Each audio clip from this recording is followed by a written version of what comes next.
हम अक्सर जब भी हेयर फॉल के सॉल्यूशंस के बारे में पढ़ते या सुनते हैं तो एक कॉमन नाम सबसे ज्यादा रिपीट होता है, मिनॉक्सिडिल। इसके साइड इफेक्ट्स के बारे में भी काफी लोग बात करते हैं, स्पेशली जब बात आती है फीमेल्स की।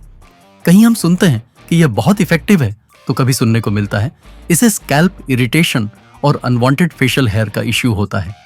ऐसे में यह कंफ्यूजन नेचुरल है कि मिनॉक्सिडिल फॉर विमेन सेफ है या रिस्की। तो आज हम इसी सवाल को कामली समझेंगे, बिना किसी मिथ्स के, सिर्फ जेन्युइन और वेरीफाइड इंफॉर्मेशन के साथ। मैं आपको एक क्लियर पिक्चर दूंगा कि मिनॉक्सिडिल फीमेल्स में काम कैसे करता है, कब यूज करना चाहिए और किन सिचुएशंस में रिस्क बढ़ सकता है। तो चलिए शुरू करते हैं, ताकि नेक्स्ट टाइम जब आपके सामने ऐसा कंफ्यूजन, वन मोमेंट या क्वेश्चन आए तो आपको एग्जैक्टली पता हो कि क्या आपके लिए सही है या नहीं।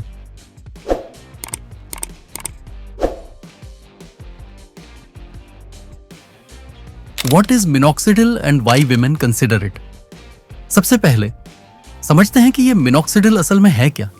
इंटरेस्टिंग बात यह है कि मिनॉक्सिडिल ओरिजिनली एक ब्लड प्रेशर मेडिसिन थी। डॉक्टर्स ने जब ये मेडिसिन बीपी पेशेंट्स में यूज की तो उन्होंने नोटिस किया कि कुछ पेशेंट्स के बालों पर भी इसका एक इफेक्टिव रिस्पॉन्स दिखाई दिया। कई लोगों के बाल वापस से बेटर होने लगे और यही ऑब्जर्वेशन एक टर्निंग पॉइंट बना। उसके बाद मिनॉक्सिडिल को टॉपिकल फॉर्म में प्रोड्यूस किया गया, डायरेक्टली स्कैल्प पर अप्लाई करने के लिए।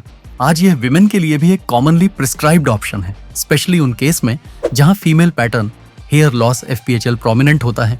इस कंडीशन में स्कैल्प पर ग्रेजुअल थिनिंग होती है, पर्टिकुलरली सेंटर पार्टिंग और क्राउन एरिया में।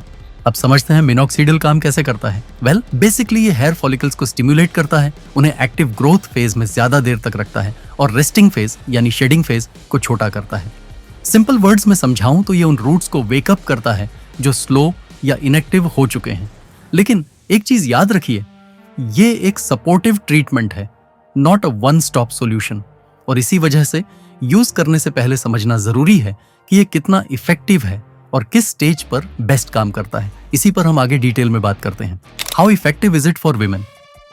देखिए, यह सोचना कि क्या मिनॉक्सिडिल सच में काम करता है बिल्कुल नॉर्मल है, क्योंकि हर प्रोडक्ट के क्लेम अलग होते हैं और रियल लाइफ रिजल्ट्स भी मिक्स्ड सुनने को मिलते हैं। इसलिए कुछ भी चूज करने से पहले उसके बारे में सब कुछ डिटेल में समझना बनता है।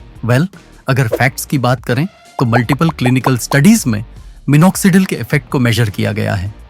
नेशनल इंस्टीट्यूट ऑफ हेल्थ के पब्लिश्ड स्टडी में पाया गया एक 48 वीक कंट्रोल ट्रायल में, जिसमें 381 विमेन पर टेस्ट हुआ, उसमें 5% मिनॉक्सिडिल सॉल्यूशन सिग्निफिकेंटली ज्यादा इफेक्टिव था in promoting hair regrowth than both the 2% solution and the placebo। इसे यह समझा गया कि both 5% and 2% minoxidil hair count और स्कैल्प कवरेज को इंप्रूव करते हैं compare to placebo. In fact 5% minoxidil solution earlier और मोर नोटिसेबल रिजल्ट्स देता है। एक और लार्ज स्केल रिव्यू ने यह कंफर्म किया कि रेगुलर यूज से 4 से 8 महीने बाद तक 50 से 60% विमेन में विजिबल थिकनिंग देखी गई। यानी यह कंसिस्टेंटली यूज करने पर इफेक्टिवली काम करता है। लेकिन यह भी याद रखें कि पेस और डिग्री हर इंडिविजुअल में अलग होती है। अब आप सोच रही होंगी, तो क्या ये सबके लिए श्योर शॉट है? नहीं, मिनॉक्सिडिल इफेक्टिव है पर प्रेडिक्टेबल नहीं। कुछ विमेन को क्लियरली बेनिफिट मिलता है, कुछ में इंप्रूवमेंट स्लो या लिमिटेड होती है। रिजल्ट बेसिकली डिपेंड करता है 3 चीजों पर। आपने ट्रीटमेंट कितनी अर्ली स्टार्ट किया, आपका कंसिस्टेंसी लेवल कैसा है, अंडरलाइंग कॉज क्या है। अगर hair loss hormonal imbalance, thyroid या न्यूट्रिशनल डिफिशियंसी से लिंक्ड है तो सिर्फ मिनॉक्सिडिल से फुल रिजल्ट मिलना मुश्किल होता है। और एक बात, यह ट्रीटमेंट ऐसा है जिसमें पेशेंस ही सबसे बड़ा फैक्टर है। पहले 6 से 8 हफ्तों में कुछ लोगों को शेडिंग लग सकती है, पर वो टेम्पोरेरी फेज होता है। 4 से 6 महीने के बाद ही विजिबल चेंजेस आते हैं। तो अगर आप क्विक फिक्स एक्सपेक्ट कर रही हैं, ये मेडिसिन आपके लिए नहीं है। लेकिन अगर आपका गोल है ग्रेजुअली इंप्रूव करना और फर्दर लॉस रोकना, तो मिनॉक्सिडिल एक प्रूवन और रिसर्च बैक्ड चॉइस है। आप इसे एक फाउंडेशन ट्रीटमेंट समझिए जो हेयर रीग्रोथ में मदद करता है। तो अब आगे हम देखेंगे इसे सही तरीके से यूज कैसे करें ताकि मैक्सिमम बेनिफिट मिल सके। सबसे पहला स्टेप है करेक्ट फॉर्म चूज करना। आप चूज कर सकती हैं बिटवीन सॉल्यूशन या फोम। फीमेल के लिए कॉमनली 2% सॉल्यूशन और 5% फोम रिकमेंड किया जाता है। हमेशा याद रखिए कि बेस्ट स्टेप यह है कि आप डॉक्टर के सजेशन के अकॉर्डिंग ही इसे स्टार्ट कीजिए। अब बात करते हैं एप्लीकेशन की, तो बिल्कुल ड्राई स्कैल्प से स्टार्ट कीजिए। थोड़ा सा सेक्शन बना लीजिए और प्रिस्क्राइब्ड अमाउंट को डायरेक्टली स्कैल्प पर लगाइए। याद रखिए, सिर्फ उन एरियाज पर जहां थिनिंग दिख रही हो, जैसे फ्रंट और क्राउन रीजन। ये हेयर शाफ्ट पर नहीं, सिर्फ स्कैल्प पर लगाना होता है।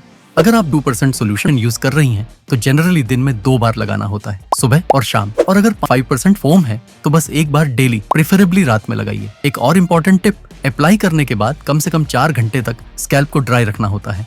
इससे अब्जॉर्प्शन प्रॉपर होती है। और हाँ, प्रोडक्ट लगाने के बाद हाथ बहुत अच्छे से जरूर धोइए। अब बात करते हैं पेशेंस और कंसिस्टेंसी की।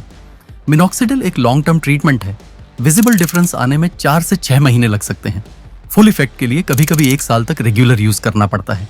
इस प्रोसेस में एक फेज आता है जहां स्टार्टिंग के कुछ हफ्तों में एक्स्ट्रा हेयर फॉल दिखता है। ये नेचुरल है। ये उन पुराने हेयर्स का शेडिंग फेज होता है जो नए स्ट्रॉन्गर स्ट्रैंड्स के लिए स्पेस बना रहे होते हैं। तो पैनिक करने की जरूरत नहीं है। याद रखिए, मिनॉक्सिडिल एक कमिटमेंट बेस्ड ट्रीटमेंट है।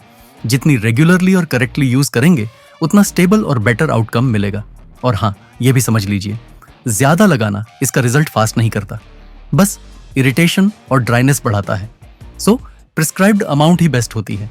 In short, correct formulation plus regular use plus patience equals visible difference. आपका गोल होना चाहिए कंसिस्टेंसी, नॉट शॉर्टकट। अब एक ऑनेस्ट बात करते हैं। मिनॉक्सिडिल एक सेफ ऑप्शन माना जाता है, लेकिन यह कंप्लीटली रिस्क फ्री नहीं है। हर ट्रीटमेंट की तरह इसके भी कुछ पॉसिबल साइड इफेक्ट्स होते हैं जिन्हें समझना और मॉनिटर करना जरूरी है। सबसे कॉमन रिएक्शन होती है स्कैल्प इरिटेशन, थोड़ा इचिंग, ड्राइनेस या रेडनेस। यह यूजुअली माइल्ड होती है और ज्यादातर केसेस में प्रोडक्ट की अल्कोहल बेस या फ्रेग्रेंस की वजह से होता है।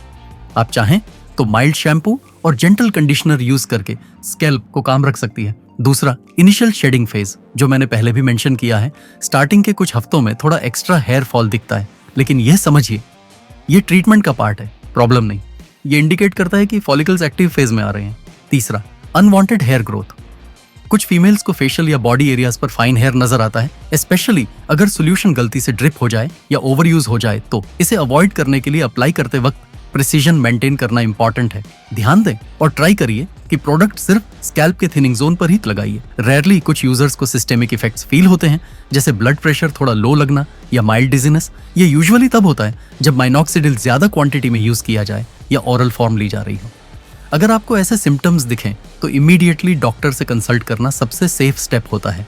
इसके अलावा प्रेगनेंसी और ब्रेस्ट फीडिंग के दौरान जनरली मिनॉक्सिडिल अवॉइड करना रिकमेंड किया जाता है, क्योंकि उस फेज में प्रूवन सेफ्टी डेटा लिमिटेड है। बेटर है कि डॉक्टर के सुपरविजन में ही यूज कंसिडर किया जाए।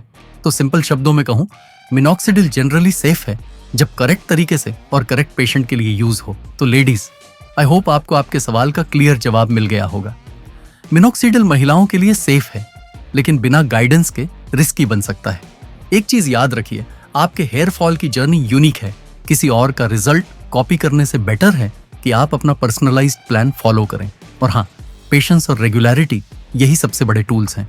वीडियो यूजफुल लगा हो तो लाइक जरूर कीजिए और सब्सक्राइब करके बेल आइकॉन प्रेस कीजिए, ताकि नेक्स्ट टाइम जब हम किसी और इंपॉर्टेंट हेयर टॉपिक पर बात करें तो आपसे मिस ना हो जाए। अपना ख्याल रखिए और याद रखिए, इन्फॉर्म्ड डिसीजन ही बेस्ट प्रोटेक्शन है। मिलते हैं नेक्स्ट वीडियो में।